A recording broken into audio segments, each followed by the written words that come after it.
नमस्कार. हा व्हिडिओ आहे मकर संक्रांतीचा. मला टाईम भेटत नव्हता म्हणून मी एडिटच केला नव्हता. सकाळी लवकर पूजा मांडली आणि नंतर पोळ्या करायला घेतल्या. आमच्या इकडे तेलाच्याच पोळ्या करतात. तुम्हाला रेसिपी हवी असेल तर नक्की सांगा, मी तुमच्यासोबत पण शेअर करेन. पिठाचा अजिबातच वापर करायचा नाही आहे. तेल लावूनच लाटायची, म्हणून याला तेलाची पोळी बोलतात. पोळी मस्त लाटून घेतली आणि नंतर भाजून घेतली. कशी झाली आहे ते नक्की कमेंटमध्ये सांगा. फुगली आहे ना टम्म फुग्यागत. पोळ्या झाल्या, मग भजी केले.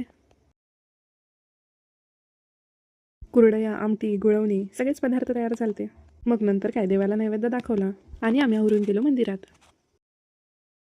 हे विठ्ठल रुक्माईचं मंदिर होतं. पहिला देवाला वसून बायकांनी एकमेकींना वसलं. मंदिरात गर्दी बरीच होती म्हणून व्हिडिओ बनवताच आला नाही. तर झाला माझा मकर संक्रांतीचा दिवस गोड गोड. तुम्ही पण तिळगुळ घ्या आणि कायम असेच गोड गोड बोलत राहा. आणि सॉरी यासाठी हा व्हिडिओ मी लेट अपलोड केला आहे. तुमचा सपोर्ट असाच कायम राहू दे. व्हिडिओ आवडला असेल तर प्लीज लाईक शेअर सबस्क्राईब करा. थँक्यू.